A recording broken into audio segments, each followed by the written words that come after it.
Good morning friends. I am Pradeep Andhale and welcome to my channel Useful Legal Knowledge.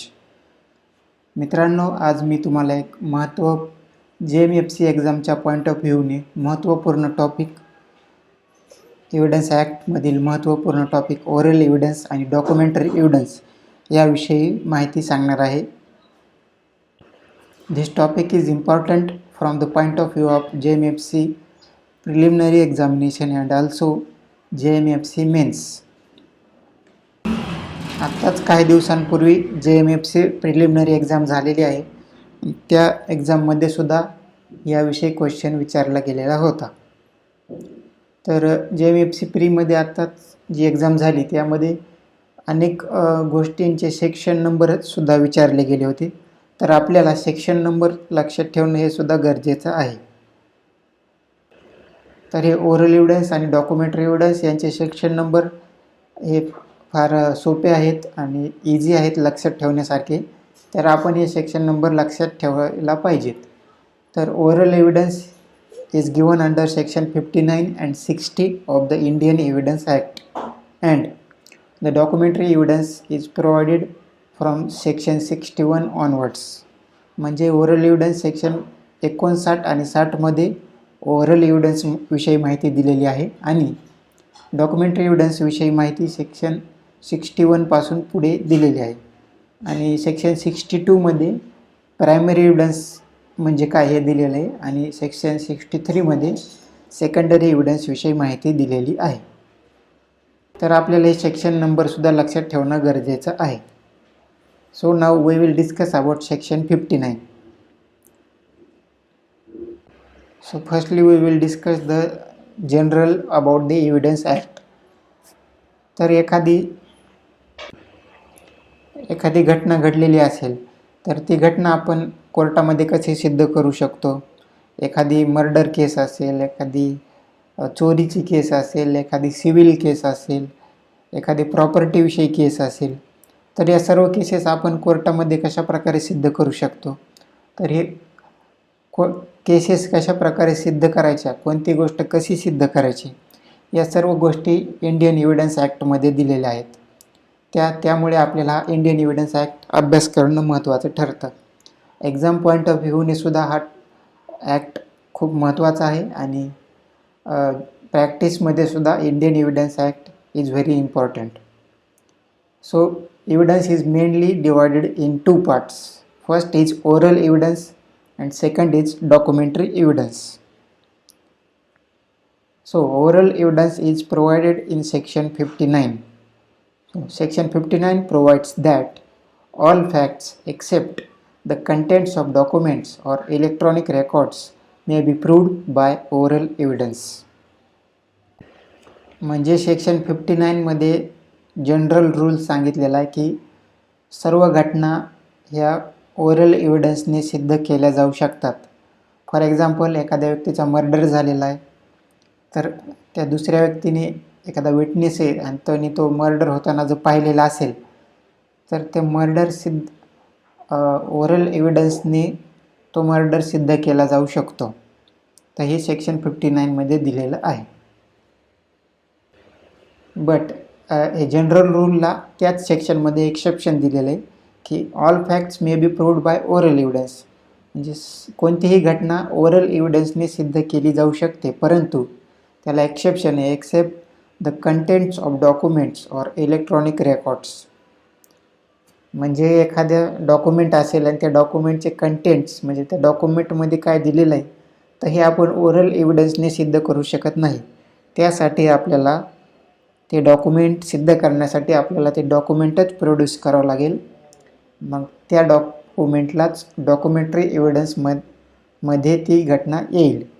So that will cover under documentary evidence and not under the oral evidence.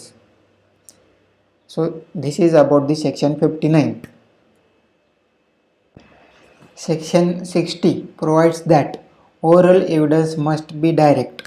That is to say, if it relates to any fact which could be seen, evidence of witness who says he has seen it, and if it relates to any fact which could be heard, evidence of witness who says he has heard it, and if it relates to any fact which could be perceived by senses, evidence of witness who says he has perceived it.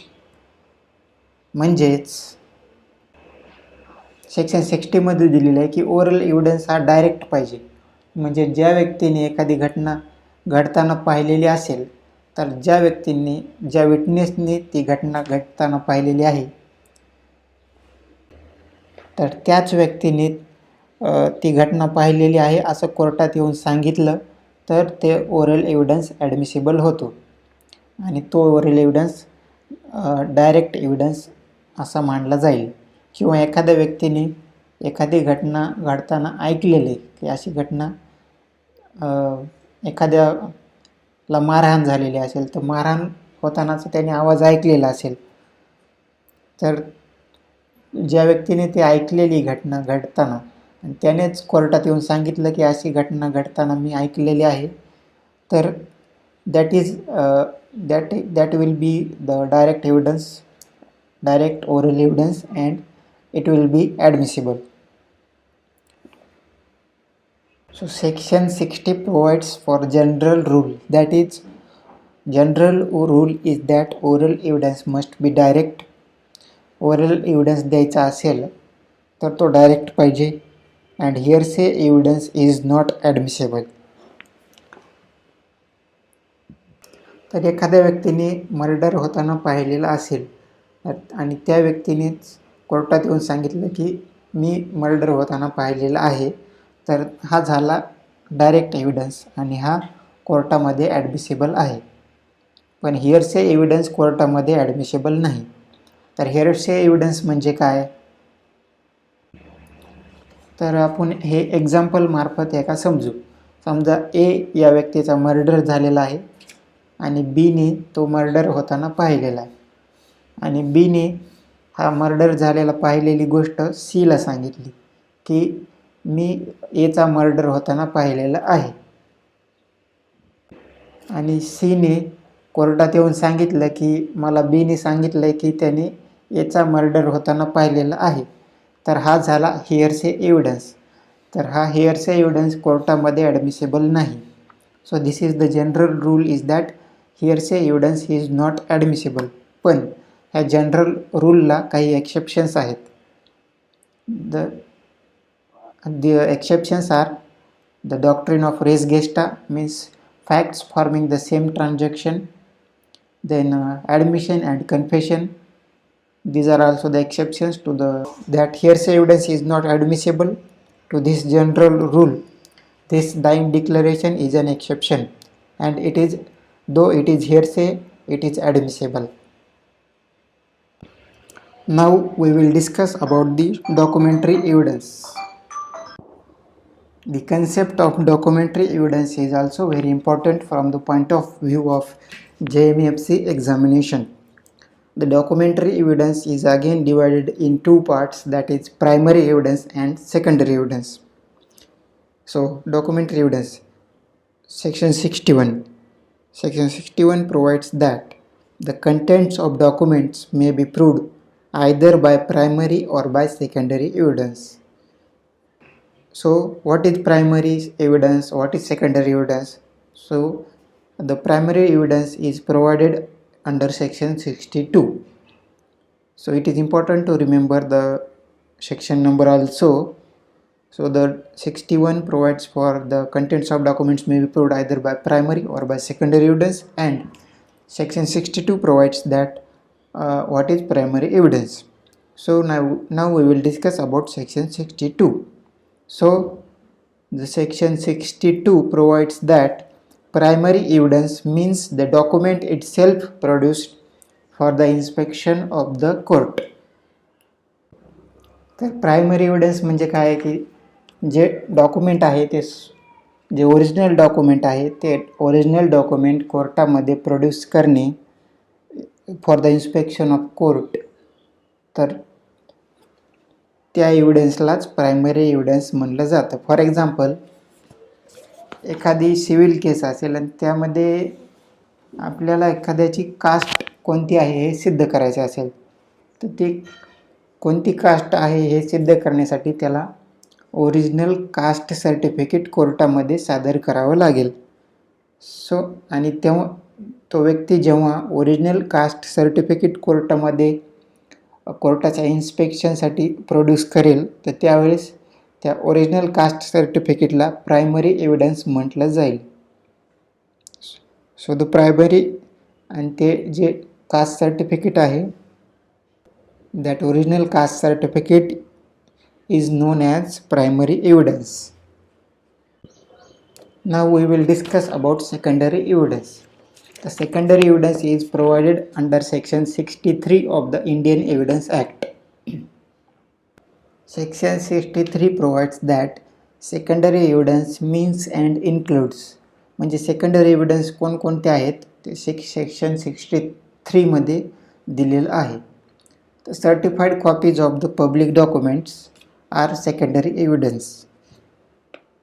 म्हणजे आता हे caste certificate हे झालं public document, त्याची certified copy जर असेल, so the certified copy of that original caste certificate will be the secondary evidence.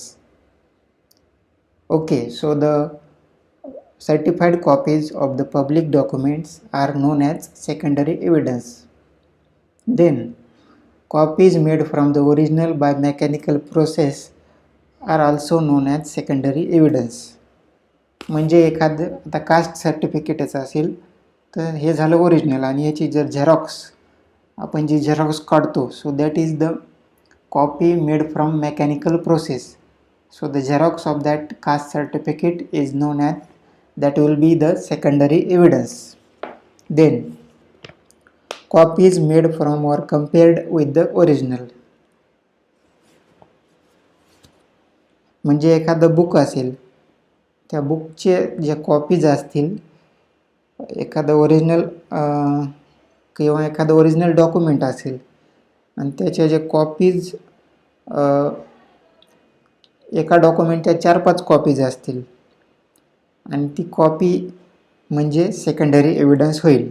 Then oral accounts of the contents of a document given by some person who has himself seen it. म्हणजे एखादं document असेल, original document असेल आणि ते एखाद्या व्यक्तीने पाहिलेलं असेल. समजा एखादा ॲग्रीमेंट असेल आणि तो एखाद्या व्यक्तीने तो ॲग्रीमेंट संपूर्ण पाहिलेला असेल, काय लिहिलेलं आहे वगैरे, तर तो व्यक्ती की ज्याने ॲग्रीमेंट पाहिलेला आहे त्याचं स्टेटमेंट त्या ॲग्रीमेंटमध्ये काय लिहिलेलं आहे याबद्दल त्याचं जे स्टेटमेंट असेल त्यालाच सेकंडरी एव्हिडन्स असं म्हटलं जातं. सो आता आपण प्रायमरी एव्हिडन्स आणि सेकंडरी एव्हिडन्स म्हणजे काय हे पाहिलं. तर आता आपण the importance of primary evidence and secondary evidence याविषयी आपण डिस्कशन करूयात.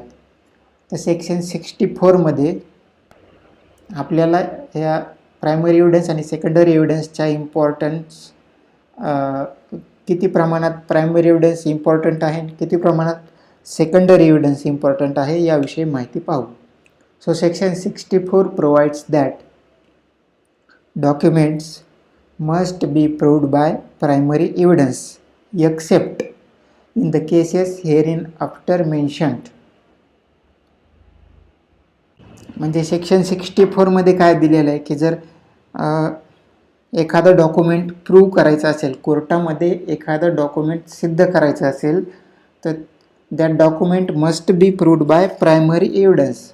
म्हणजे कास्ट सर्टिफिकेट एखाद्याची कास्ट सिद्ध करायची तर आपल्याला ते ओरिजिनल कास्ट सर्टिफिकेटच प्रोड्यूस करावं लागेल. म्हणजे ते प्रायमरी एव्हिडन्सच कोर्टामध्ये ॲडमिसिबल होईल. So the general rule is that documents must be proved by the primary evidence. हा झाला जनरल रूल. त्याला एक्सेप्शन आहे. The exception to the rule that the document must be proved by primary evidence is given under section 65. So the section 65 provides that cases in which secondary evidence relating to documents may be given. म्हणजे general rule section 64 मध्ये काय दिलेलं आहे की general rule दिलेला आहे document आपल्याला एखादं डॉक्युमेंट सिद्ध करायचं असेल तर ते डॉक्युमेंट आपल्याला प्रायमरी एव्हिडन्सनेच सिद्ध करावं लागेल, परंतु तर सेक्शन 65 मध्ये दिलेलं आहे की प्रत्येक गोष्टच प्रायमरी एव्हिडन्सने सिद्ध करणं शक्य नाही. तर अशा कोणकोणत्या गोष्टी आहेत की ज्या वेळेस प्रायमरी एव्हिडन्स नसला तरी चालेल, म्हणजे the cases in which the secondary evidence is admissible. So the first secondary evidence may be given of the existence, condition or contents of a document in the following cases. So first is that when the original is shown or appears to be in the possession or power of the person against whom the document is sought to be proved. म्हणजे याच्यामध्ये असं दिलं आहे की समजा original document हे आपल्या opposite party म्हणजे ज्याच्या विरुद्ध आपला दावा आहे आणि ज्याच्या विरुद्ध आपल्याला हे डॉक्युमेंट सिद्ध करायचं आहे आणि त्याच्या ताब्यात जर ओरिजिनल डॉक्युमेंट असेल तर त्याची सेकंडरी एव्हिडन्स म्हणजे त्याची कॉपी किंवा झेरॉक्स आपण कोर्टामध्ये प्रोड्यूस करू शकतो. And if any person out of reach or not subject to the process of the court. आणि समजा एखादं ओरिजिनल डॉक्युमेंट आहे ते एखाद्या व्यक्तीच्या पोझिशनमध्ये आणि ती व्यक्ती जर कोर्टाच्या ज्युरिडिक्शनच्या बाहेर असेल किंवा दुसऱ्या देशामध्ये असेल तर अशा वेळेस त्या ओरिजिनल डॉक्युमेंटची कॉपी ही सेकंडरी एव्हिडन्स म्हणून ॲडमिसिबल होते. किंवा and the secondary evidence is admissible when the existence, condition or the contents of the original have been proved to be admitted in writing by the person against whom it is proved. म्हणजे आपले एखादी opposite party ज्याच्या विरुद्ध आपण एखादा दावा दाखल केलेला असेल आणि त्याच्या विरुद्ध आपल्याला एखादं डॉक्युमेंट सिद्ध करायचं असेल आणि त्या अपोजिट पार्टीने आपल्याला जे डॉक्युमेंट सिद्ध करायचे ते रायटिंगमध्ये ॲडमिट केलं असेल की त्याला हे डॉक्युमेंट बरोबर आहे, ही कॉपी डॉक्युमेंटची बरोबर आहे हे जर मान्य असेल तर त्या डॉक्युमेंटची कॉपी सेकंडरी एव्हिडन्स म्हणून ॲडमिसिबल होते. And when the original has been destroyed or lost, म्हणजे ओरिजिनल डॉक्युमेंट जर डिस्ट्रॉय झाला असेल किंवा हरवला असेल तर अशा वेळेस त्या डॉक्युमेंटचा सेकंडरी एव्हिडन्स ॲडमिसिबल असतो. And when the original is of such a nature as not to be easily movable, आणि एखादं डॉक्युमेंट ओरिजिनल डॉक्युमेंट अशा प्रकारचं असेल की ते सहजरित्या एका जागेवरून दुसऱ्या जागेवर नेता येत नाही तर त्या डॉक्युमेंटचा सेकंडरी एव्हिडन्स ॲडमिसिबल होतो. फॉर एक्झाम्पल, आता एखादा कॉलेजमध्ये नोटीस बोर्ड असेल आणि त्या नोटीस बोर्डवरच एखाद्या विद्यार्थ्याविषयी डिफॅमेटरी स्टेटमेंट्स लिहिलेले असतील तर आता कोर्टामध्ये आपल्याला हा नोटीस बोर्डच घेऊन जाता येणार नाही सिद्ध करण्यासाठी, कारण नोटीस बोर्ड हा खूप मोठा असतो आणि कोर्टामध्ये तो नेणं पॉसिबल नाही. तर अशा वेळेस आपण त्या नोटीस बोर्डवर जे लिहिलेलं आहे त्याचा फोटो काढून तो फोटो कोर्टामध्ये प्रोड्यूस करू शकतो. तर अशा वेळेस कोर्ट त्या फोटो हा सेकंडरी एव्हिडन्स म्हणून ग्राह्य धरेल. तर अशा वेळेस सेकंडरी एव्हिडन्स ॲडमिसिबल होतो. किंवा एखाद्या भिंतीवर काही एखाद्याविषयी अपशब्द लिहिलेले असतील आणि त्याच्याविरुद्ध डिफमेशनची केस दाखल करायची असेल तर त्या भिंतीवरील जे लिहिलेलं आहे त्याचा फोटो हा सेकंडरी एव्हिडन्स म्हणून ॲडमिसिबल होईल.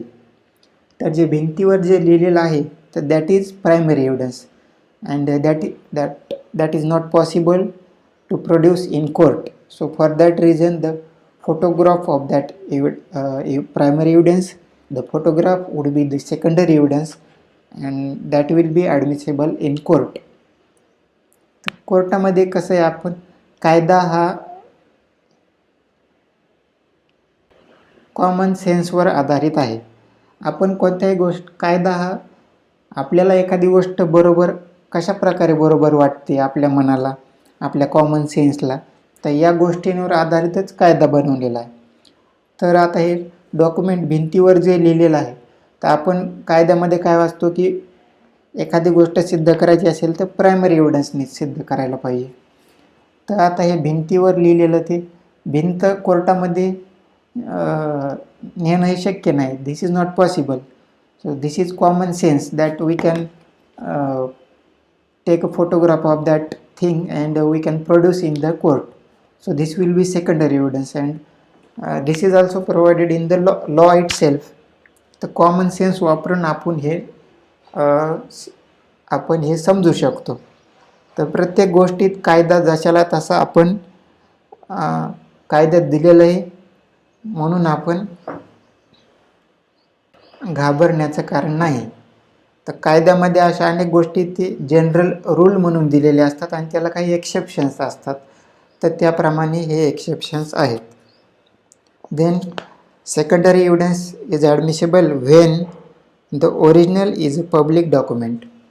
म्हणजे याच्या अगोदरच आपण डिस्कस केलेलं आहे की certified copy of public document is the secondary evidence.